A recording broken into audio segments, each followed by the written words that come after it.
This is Musical Talk. Musical Talk. The UK's independent musical theatre podcast. Musical Talk. The UK independent musical theatre podcast. Welcome to another episode of Musical Talk. This is Michael Gordon Shapiro, and if you had a first and last name as common as mine, you'd use your middle name too. If we repurpose the old Carnegie Hall joke, the question, how do you get to Broadway, might be answered with practice. At which point we might say, thank you for the timeless bit of humor, but how does one get to Broadway career-wise? Well, on today's show, I talk with somebody who knows the answer. Marla Mindelle is an actor, singer, writer, and producer who landed her first Broadway role shortly after graduating from a conservatory. Her story touches on many interesting aspects of the life of a creative artist in the 21st century, including the need to constantly expand one's creative frontiers. I sat down to chat with Marla at New Musicals, Inc. in Los Angeles, who, in exchange for giving us an interview space, has earned the following plug. Aspiring creators of musical theater, please check them out at nmi.org. My talk with Marla went something like this. So Marla, thank you very much for joining me on the show today. It's really exciting to have you here. Your career touches on so many aspects of the performing arts and the entertainment industry, it's kind of hard to know where to jump in. But I thought we might start with your secret origin story. Maybe you could tell me a little bit about your background, how you got involved with theater for the first time, where you're from, any details along those lines. Sure. I was raised on the East Coast. So I was born near Philadelphia, Bucks County, Pennsylvania, home of the Bucks County Playhouse. I was raised by two parents that were very, very involved in theater. They had met doing 110 in the Shade and Oliver.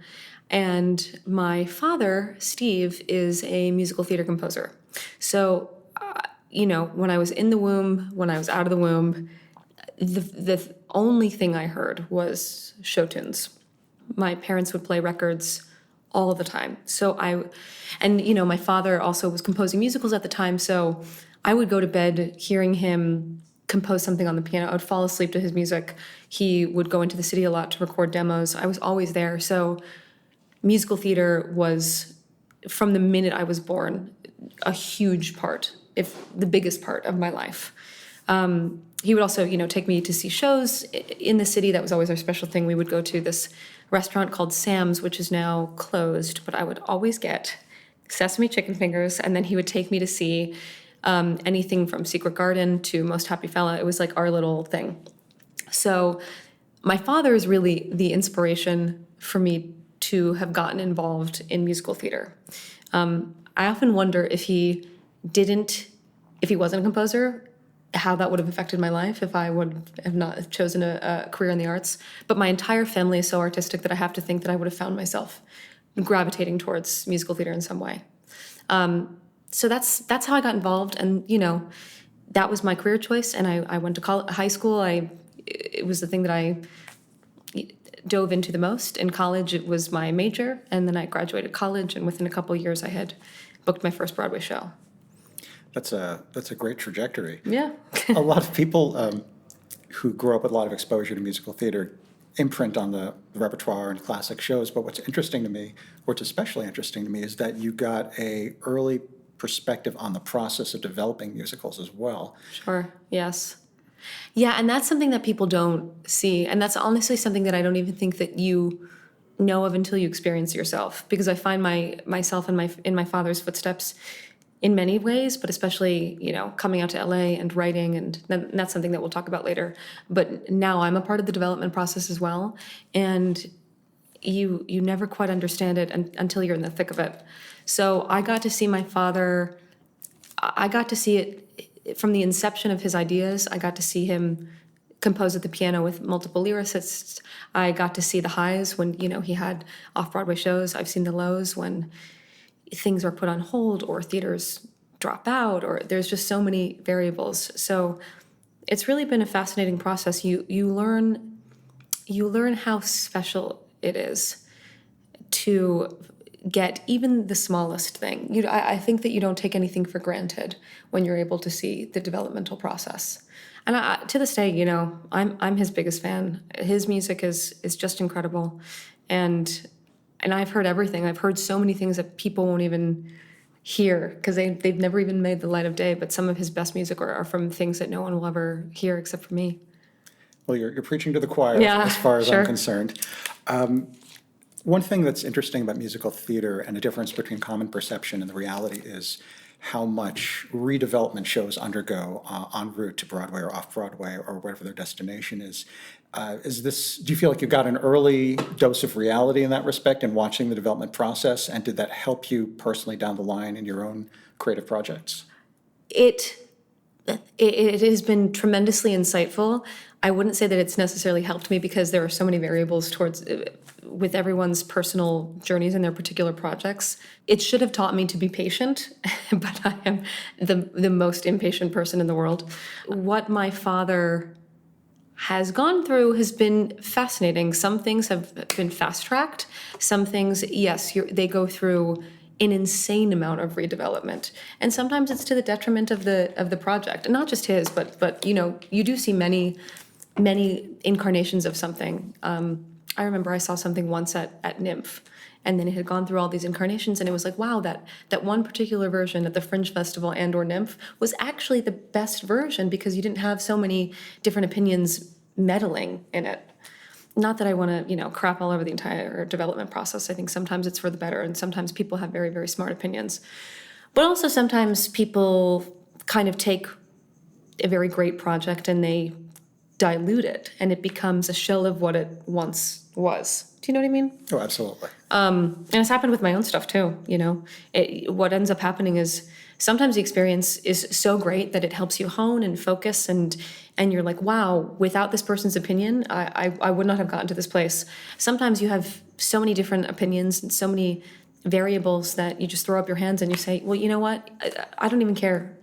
Just do it. And I've had both experiences this year with my own particular projects, where one of them helped the project tremendously, and another time it was terrible.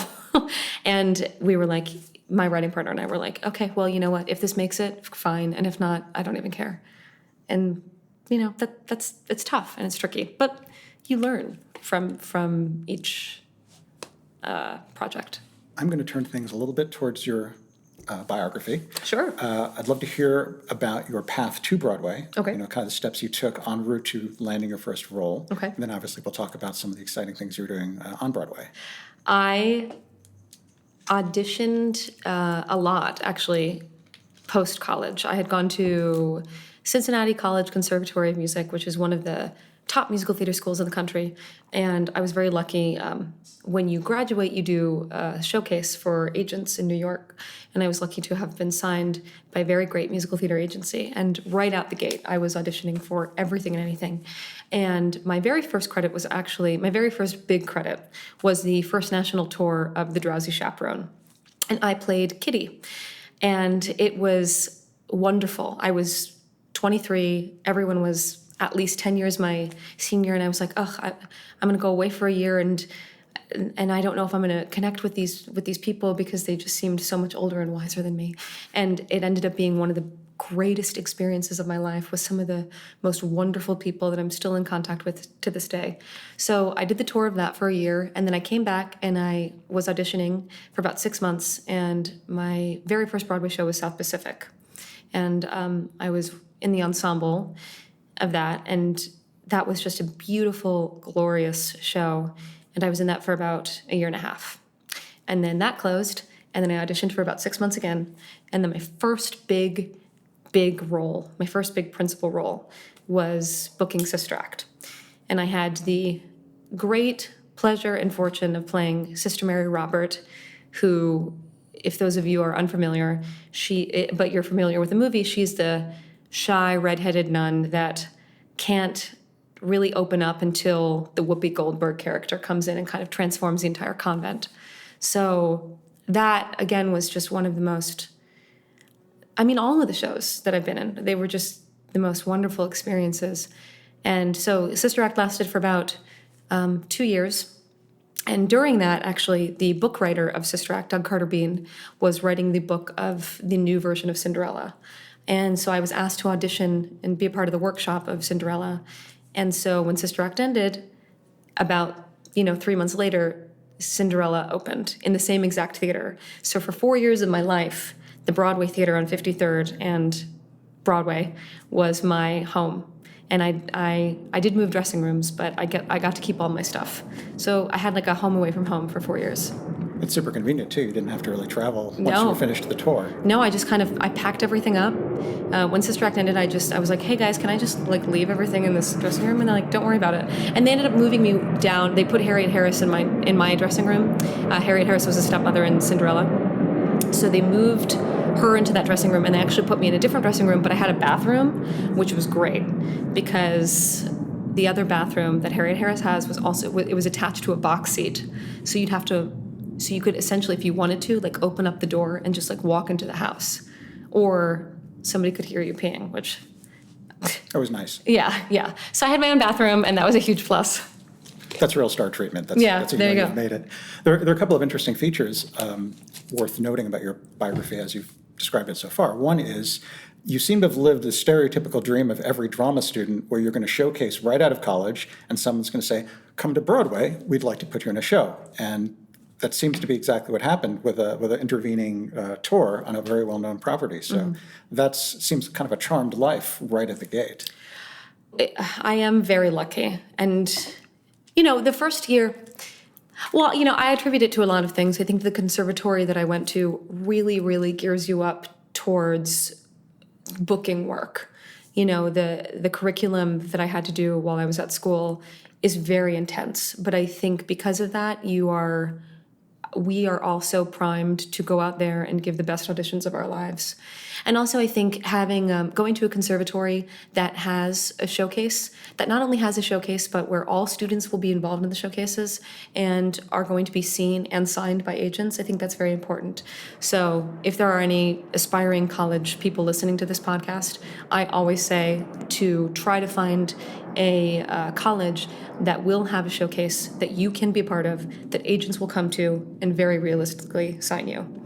I was very charmed again to have signed with a musical theater agency that was a boutique agency that understood who I was, that submitted me for anything and everything.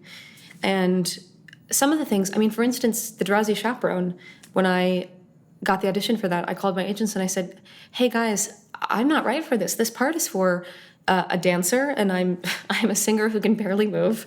And not only that, but the girl that played her on Broadway was significantly older than me. And I just thought that I was so completely wrong. And they said, Marla, we just want you to go in and just give a good audition and just impress them and see. And because they had faith in me, that was one of the biggest things that I ended up booking. But it did take about a year. I was a struggling actor for a year. I did have to get a survival job.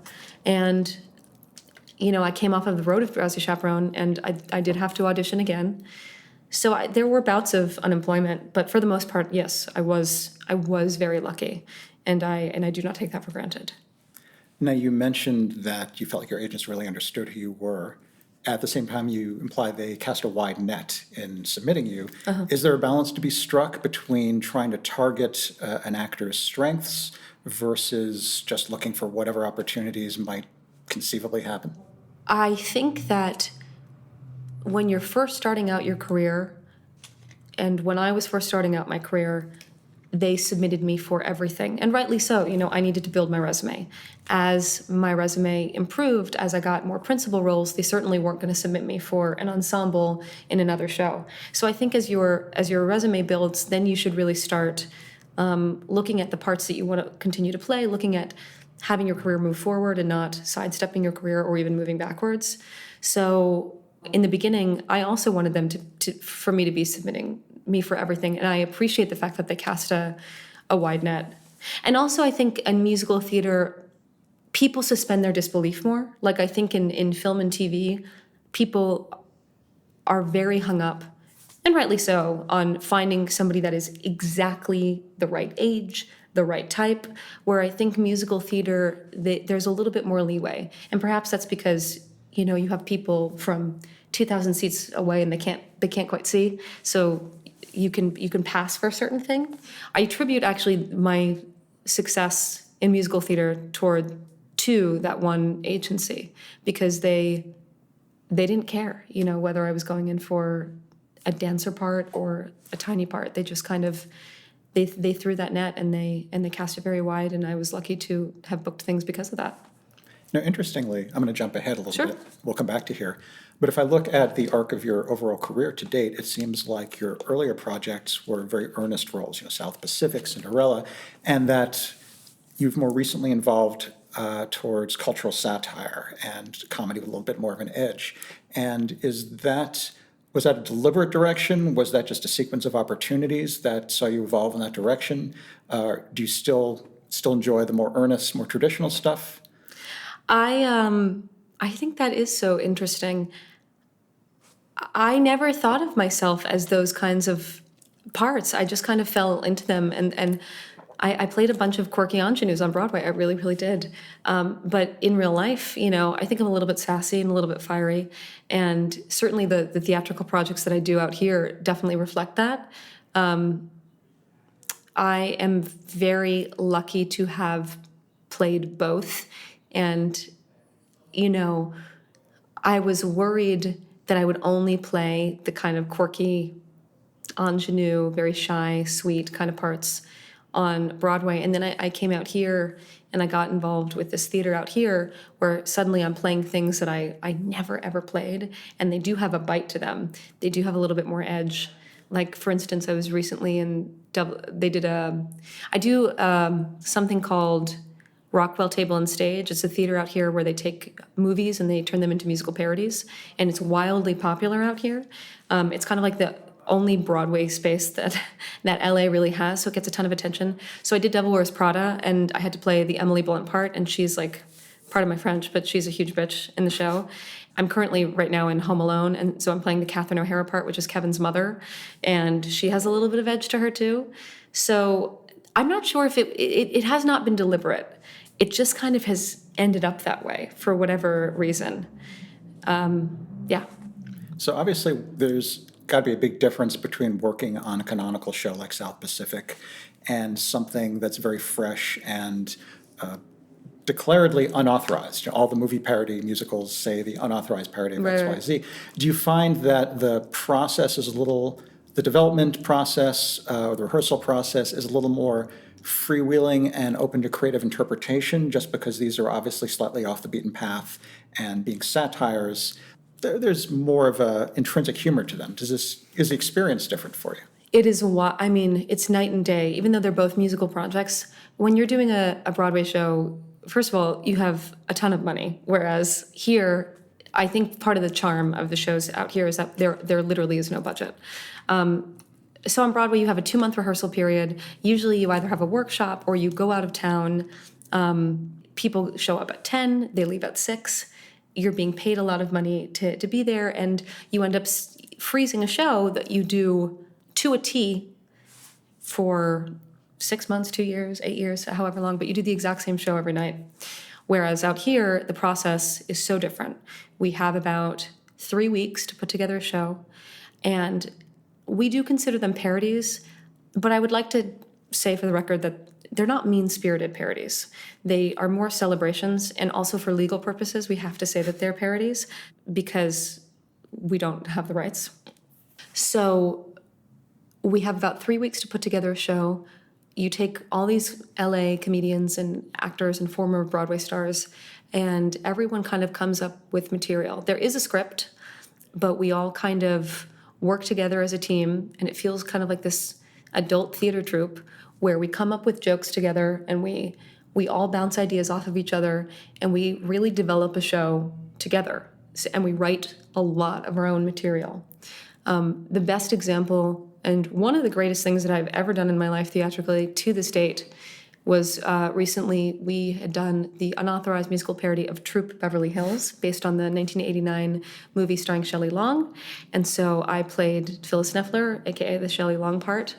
And in 3 weeks, we had put together a fantastic, full-blown Broadway show that was slightly satirical and slightly edgy and so unbelievably funny. And the cast was so good with each other, and we worked so well together. And I think part of the humor and part of the charm of the things out here are the fact that you are doing this in a bar, so there is no budget, and people are drinking, and we don't have a huge ton of money for props, so you just kind of address it. Or if something happens because our sound system is bad and, you know, sound cue goes off, well, you're kind of like, well, screw it, you know, this is live theater, folks, and people eat it up. So it's been a wonderful, wonderful opportunity for me to come out here and kind of still be able to do a theatrical project, but take a theatrical project and kind of turn it on its head and not do something that's to a T 8 times a week. That's not to say that I don't love Broadway. I love Broadway, and it is so magical. And I don't know if we could get away with something like this on Broadway. But in the same respect, this has given me a new sense of joy and passion because I'm able to improv and because I'm able to not care if something goes wrong. And if a costume change is bad, or if a sound cue or a light cue, or if I screw up a line, it doesn't matter. Whereas on Broadway, I think the stakes are a little bit higher. Understandably so. It Yeah. sounds like this lets you straddle the boundary between being a performer and a writer.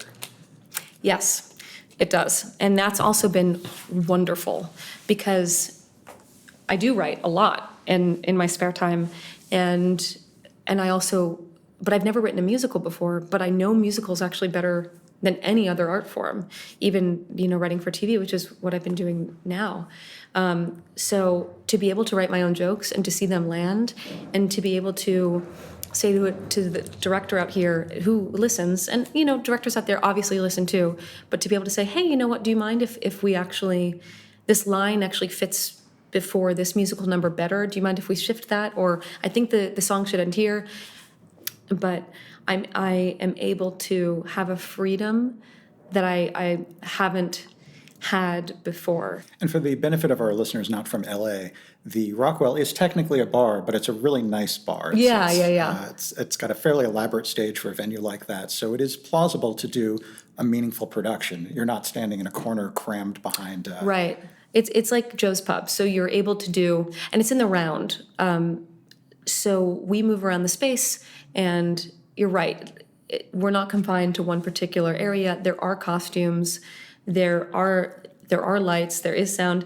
It is a full-blown show, but it's very intimate. So the people that come and see it, you get to eat, you get to drink. It's basically like very, very fancy dinner theater with full-blown Broadway stars.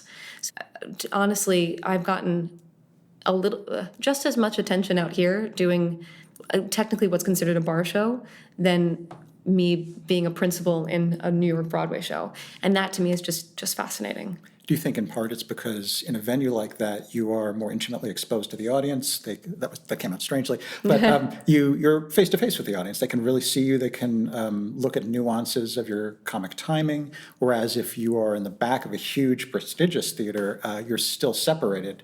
Do you think that plays a role into getting that kind of attention? I think so. I think here, this is such a film and television and executive kind of landscape and casting. So I mean, just the quality, the caliber of people, and again, all of the same people I think go to New York Broadway shows as well, but it's a different medium out here. So to be able to be a musical theater person out here and to put on a kick-ass show for executives that only see film and TV and they don't see this kind of medium very often, it's like we're like celebrities in their eyes. Do you know what I mean? So they're in awe of what we do. Whereas in New York, everyone is more talented than the next. And it's such a Broadway-driven space out there that, you know, I think in Broadway, we look at television actors and film actors as the most amazing, wonderful things. And then, you know, to be approached by casting directors and agents and celebrities out here that are looking at you the same way. It's kind of like a grass is always greener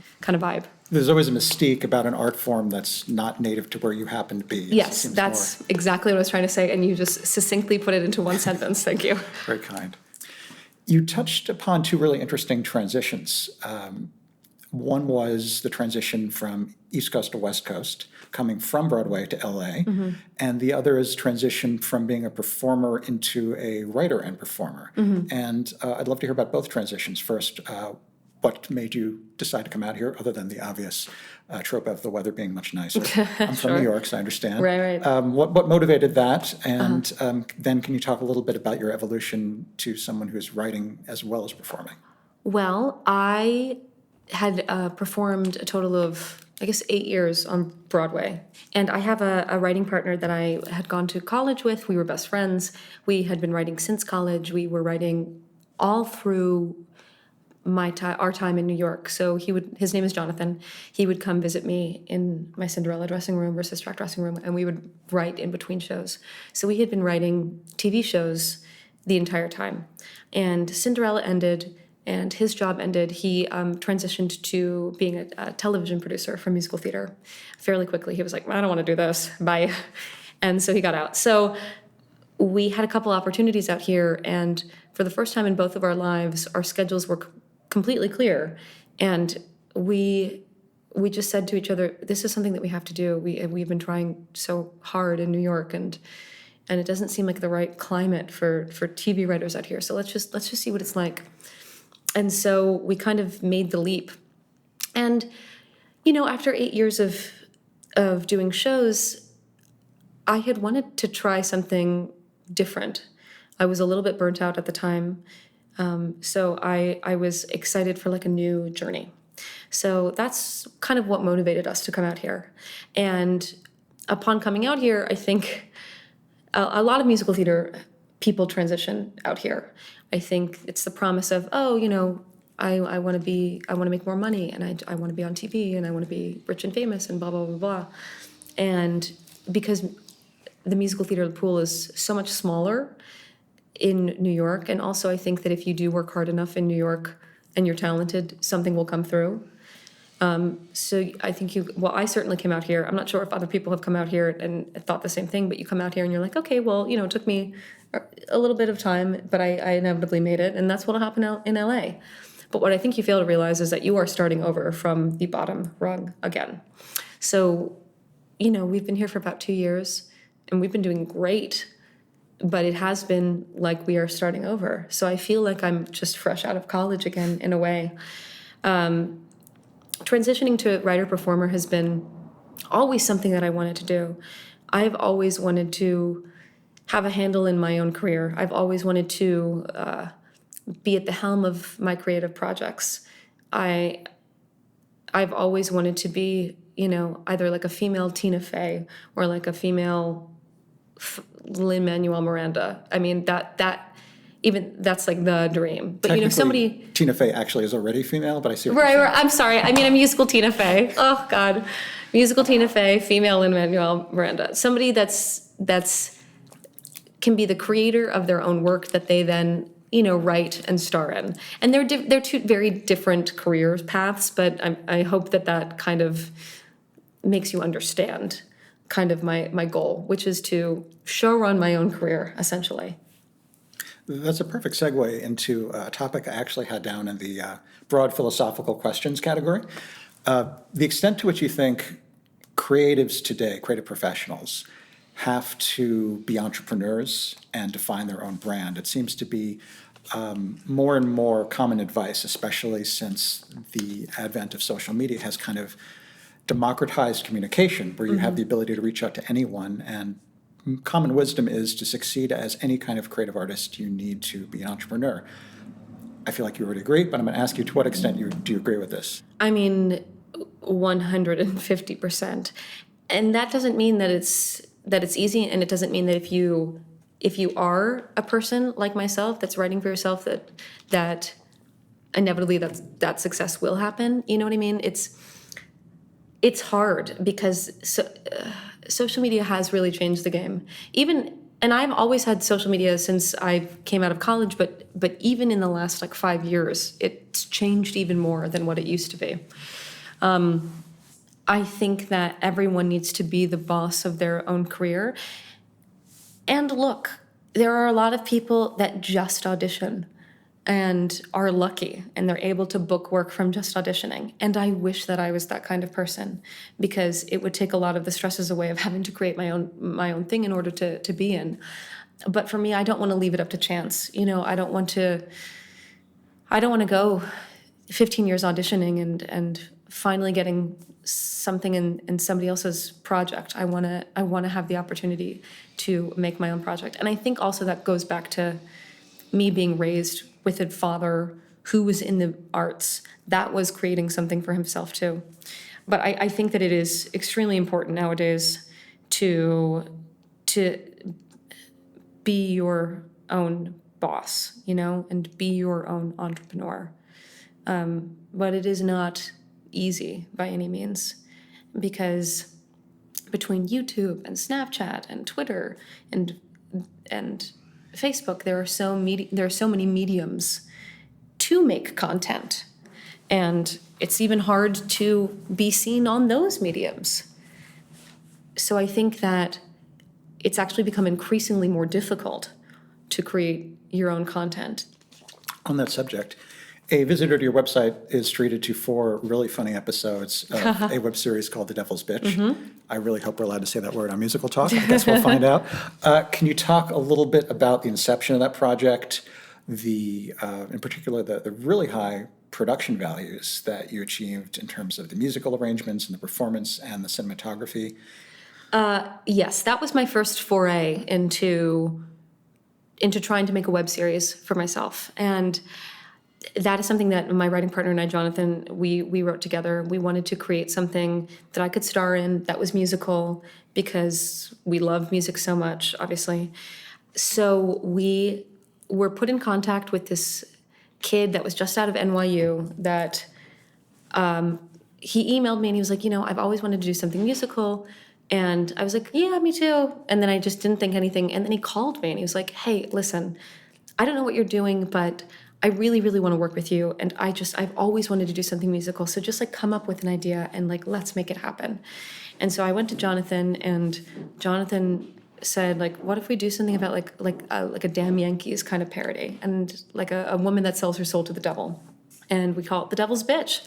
And I was like, okay, that sounds great. And so Jonathan and I whipped up a script, and we did a Kickstarter and asked for, I think, $5,000. And we called in a lot of favors. We used a lot of crew from NYU. So they were all fresh out of school, and they didn't want anything. They didn't want to be paid anything. It was just for their credits.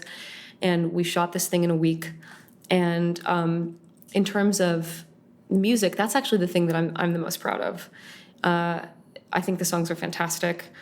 Some of them I wrote the melody in my head, and then I sent what I was thinking to this composer in New York, an arranger, and his name is Will Van Dyke, and he's fantastic. And he listened to what I was singing a cappella, and he would put just the most wonderful arrangements to it.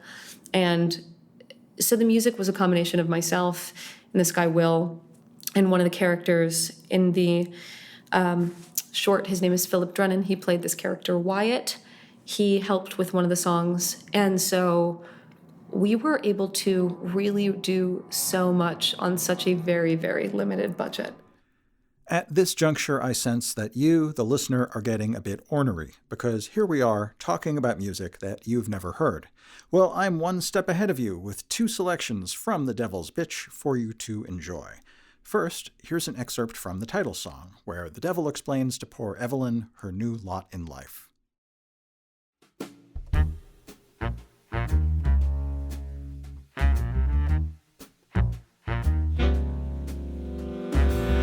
Welcome to hell, girl. So glad that you could make it.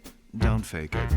Not when there's so much at stake. Meet all the cominions in this community. Your BFFs for eternity.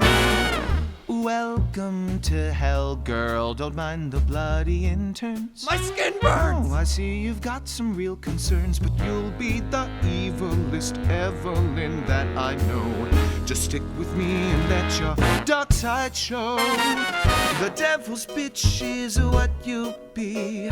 You wanted to be famous, so you sold your soul to me, and now you must become the devil's bitch. That was a little taste of, well, you probably can guess the name of the song by now. The music and lyrics were by Will Van Dyke and Marla Mindelle. And speaking of Marla, I should probably get back to talking to her because she's been waiting very patiently while I played that music for you. Yes, so we entered the Devil's Bitch into a couple festivals, and we got into something called the Friars Club, which is like a comedy festival in New York, and it was really cool to be a part of that kind of scene. I had never done anything like that before, and the Devil's Bitch is something that I always think about. I think it's a great effort. I think I would love to go back and revisit it and kind of reshape it a little bit, and see if it could be teased out into either a full-blown web series or into a full-blown television show and redeveloped, because I do think it is very special.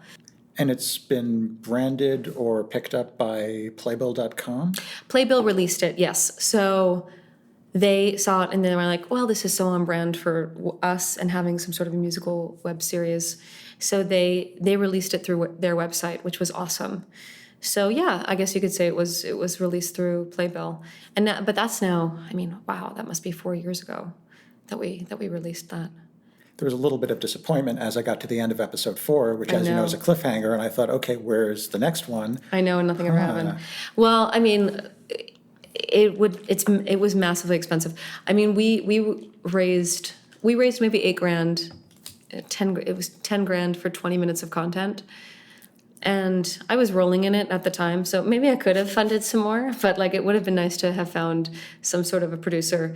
I think that's what the tricky thing with web series is, that the quality now is expected to be so high. But also when you're dealing with music and you're dealing with arrangers and going into a studio, it adds a whole another level of cost on top of it. So it was just kind of impossible to maintain that kind of a budget without somebody stepping in. When I looked at the web series, my first thought was that Playbill actually bankrolled it because the production values seemed so high, especially music arrangement, and it sounded like you had live players on the tracks. Some of them we did actually. Well, so Will Van Dyke sent the track called "The Devil's Bitch," the song "The Devil's Bitch." He sent that to an arranger orchestrator named August Erksmoen, and he, I think, did get in with a live band or something. I mean, the arrangement on that is so fantastic, and I believe there were live instruments used on that. But then the other tracks, Will just kind of used Logic or whatever composers. I don't quite know the program. I believe it's Logic, but maybe there are a couple more. And so he just kind of fake orchestrated it with fake instruments, but it still sounds incredible. There are a lot of interesting practical tips to be drawn from the story, because if you don't have the budget for a full band for the whole soundtrack, if you have a signature tune and you give it a special treatment and you put in some live horns, the listener will pick up on that, and it will immediately elevate the perception of the project to a higher level. So a little bit of strategic thinking and doing the best with what you may have gotten from Kickstarter can really go a long way. And I think this is in addition to being very funny and fun to watch, I think it's really educational for those trying to develop their careers along a similar trajectory. I think so too. And you know, the live instruments thing, that was all August. He was like, you know what, I really want to put my own spin on this. And so without him taking the lead on that, I think no matter what, it would have sounded great. But I remember when I first heard it, I was like, holy crap, this sounds incredible. All of the tracks, I thought that. It's really incredible what you can do even with just a computer, and what you can kind of create with just, I guess, quote unquote, fake instruments, but they sound so lifelike. But yes, I think it is a wonderful lesson of what you can achieve with a very small amount of money, and just like kind of a dream, and calling in a bunch of favors and having all your friends help. I'm no expert on segues, but this sounds like the perfect opportunity to treat you to another song excerpt from The Devil's Bitch. In this second tune, likable guy Wyatt confesses his true feelings for Evelyn, who in turn reflects upon the mission that her new boss, the devil, has given her with respect to this particular person. This is cross-cut with concert footage from the devil's son, who has, somewhat awkwardly, become a Christian rock superstar. Music and lyrics, once again by Will Van Dyke and Marla Mindelle, and in this song, you actually get to hear Marla sing.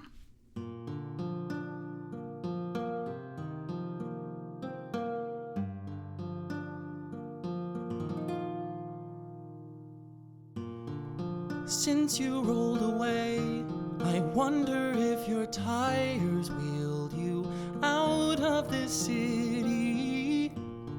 And on this lonely day, I see a blinding vision of the Holy Trinity.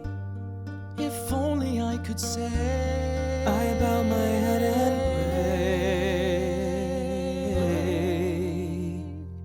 pray. Phrases unspoken leave me battered and broken, all locked up in my head, calling your name over and over, insanely wishing I could have said that I'm falling for you.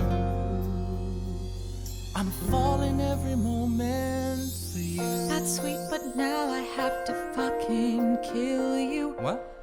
I said continue, I would love to hear your song. And then it's time to stab you with the shards of the shattered ball. In John 3:16, he made us all be clean again by killing his son. And though I won't be seen, the blood will stain my hands, and I just got my nails done. The past can be undone. I wish I had a gun. Swallowed in fire, Jesus gave me desire and the power to change my calling.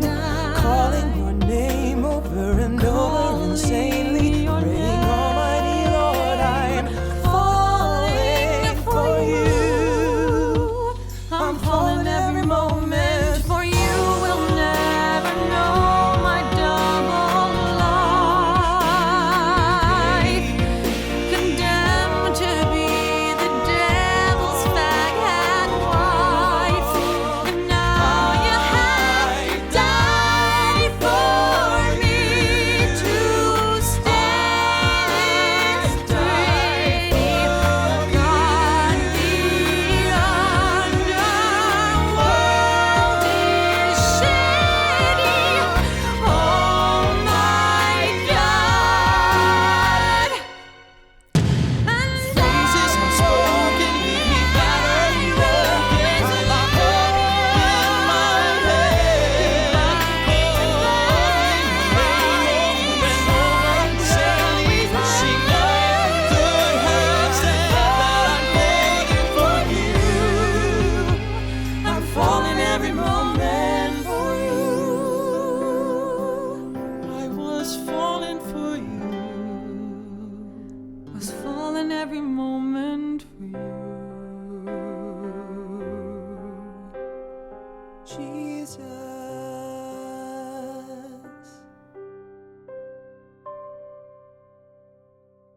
It's very hard doing a Kickstarter. It's a lot of asking, and I don't like asking. So I did it that one time. I'm not sure if I'll ever do a Kickstarter again, just because to me, I kind of felt like an internet prostitute. No one ever wants to feel like that. But at the time, it made sense for me to do it.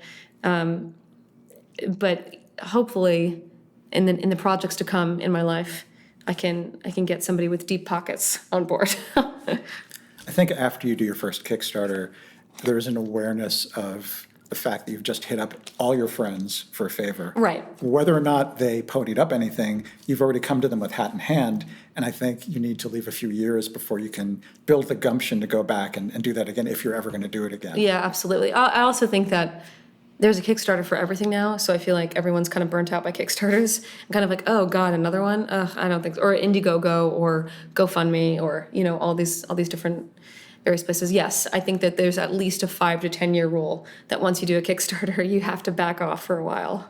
I don't think people are aware of how far you can go with a dream, a coherent dream that you can tell as a story, and a little bit of begging and a lot of persistence. I hope everyone feels enabled, because there's so many doors open now that used to not be. Oh yeah, absolutely. Absolutely. Yeah, and look, people do still raise a hell of an amount of money on Kickstarter and these various sites. So maybe I should retract my statement that I made before about everyone being burnt out. But yes, I think I think that it depends, and I also think that it depends on the person, and I think it depends on how much perseverance that you're putting into your own Kickstarter and how you're going about, marketing it and asking and the emails that you're sending. It's not just about creating the campaign, but it's also about having the fan base. It's about writing the right kind of emails. It's about asking without, I guess, sounding too desperate. There are a lot of other things involved. Now, jumping to the other end of the production budget spectrum, that was an awkward transition, but I hope you'll appreciate it once I've made it. Can you talk a little bit about the CBS Diversity Showcase, what that was and what your involvement was? Well, that was actually one of the things that brought myself and my writing partner out to LA. That is its own weird kind of senior showcase. So I really feel like I've been living two lives. I feel like I've reset the button on my life, and I feel like the CBS Diversity Showcase was my television/literary showcase 10 years later. So it's a diversity showcase where comedians have to audition with material, and about 25 people are selected out of over, I think they have 2,000 submissions. Every year there are more and more submissions. And so they take different diverse people and different diverse voices, and they put together a comedy showcase for casting directors and agents and executives out here. And CBS is at the helm of it. So it is a 4-month process. You start in September or October. Your showcase is in January, and you build a live show, a live comedy show. So it's about an hour of sketches that you write and a bunch of writers write as well. And it lasts about an hour, and it's for casting directors and agents and executives and all of CBS. So it was a fantastic experience. So I came out as a performer, but Jonathan, my writing partner, also wrote for it as well. So we ended up writing a ton of musical sketches because CBS loves musicals. The people that run the showcase do anyway. But one of the things I realized upon getting there is that actually not very many people know how to write musical content. So we would write, there'd be a lot of parody musical numbers, for instance, but certain people wouldn't know how to adhere to the correct rhythms or the correct rhyming patterns. Or they'd be like, yeah, just fit this into this bar. And it's like, well, that's 7 syllables too many. You know what I mean? So Jonathan and I get it. And we ended up writing a ton of musical parodies. And in January, we did the showcase, and it was wonderful. I ended up getting a holding deal with CBS, and what that is, they give you a big chunk of money, and they say, for pilot season, we want to put our finger on you, and we want you to only audition for CBS shows. So in the event that you do get something, we can say that we discovered you. So that's what a holding deal is. So I got that, and I auditioned for 4 months, and unfortunately I didn't get anything, but it doesn't matter because it was just great to be auditioning that much for that network. They essentially optioned you, or they optioned your debut as a TV performer. Yeah. And not only that, you become a family with those people. So I was in a basement with, and I had just come out to LA, so I didn't really know all that many people. So those friends that I met at CBS, they're my best friends. Our group, they do it every year, but our particular group we got along so well, and we loved each other so deeply. And that's one of the greatest takeaways of that entire process. But it is just like my college showcase. It's the same exact thing. Everybody's trying to get their equal time in. Everyone's trying to be featured in the same way. A lot of people that were not represented were looking to get new agents through various channels at CBS. My writing partner and I, that's how we got our agents was through executives that had read scripts. So CBS really takes care of you, and you're really a family there. And the casting people will submit you for projects all the time, regardless of the fact that you're in showcase or whether it's 2 years after showcase. You have a home there, and that's a great thing. What's interesting to me is that the first stage of your career started with a showcase, and that immediately segued to being invited to a very prestigious part of the industry, doing a role on Broadway. or several roles, and now that you're entering a new phase of your career in which you've said that you had to start from the beginning, you've got another showcase that also seems to have given you exposure to some of the top levels of the industry. So there's an interesting parallel there. It really is. Like I said, I feel like I've really done a reset button on my entire life. But that being said, being out here has made me appreciate musical theater even more than I already did. I don't think that I'm done with that aspect of my career at all, and New York and musical theater is something that I absolutely want to get back to. I just needed a chance to explore other things, and it's been tons of ups and tons of downs at the same time. It is a huge roller coaster starting over from scratch.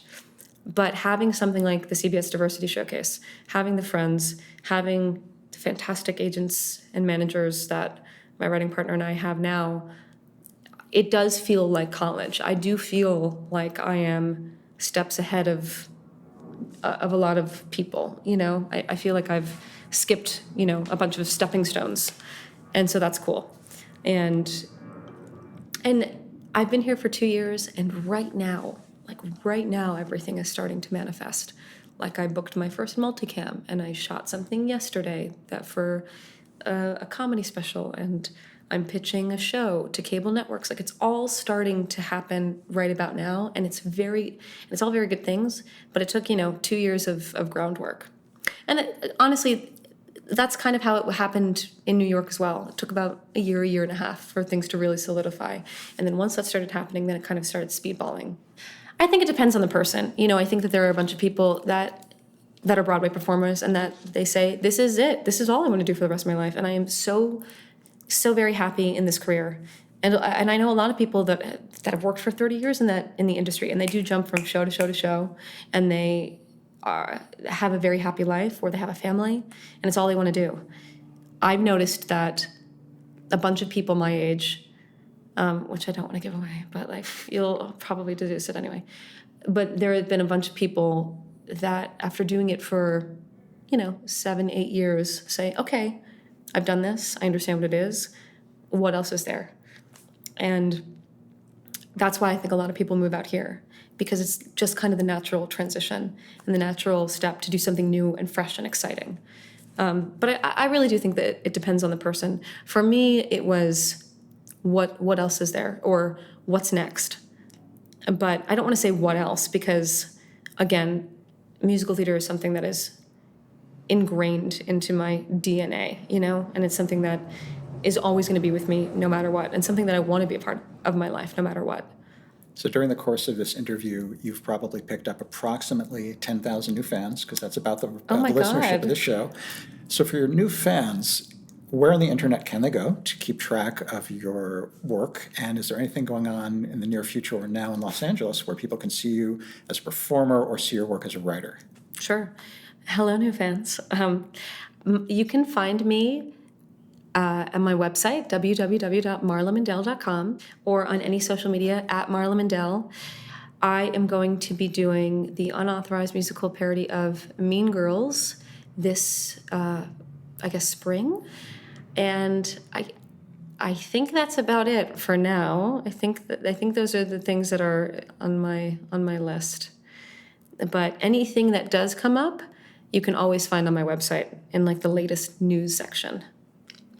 Well, Marla, it has been a real pleasure talking to you. I think you have a really unique and interesting perspective, that your path through several parts of the entertainment industry and performing arts is really unique and yet very informative to people who are aspiring writers or aspiring actors. So thank you so much for sharing your story. Thank you so much for having me be here, and I apologize to everyone. I have had a terrible cold, so if you're like, why does she sound so nasal? It's just the cold. We can do the whole interview over again next week if you like. Yeah, okay, that sounds great. This concludes my chat with Marla. I hope you've enjoyed this first-hand perspective on the life of a creative artist with many talents and many impressive accomplishments, and a very funny website.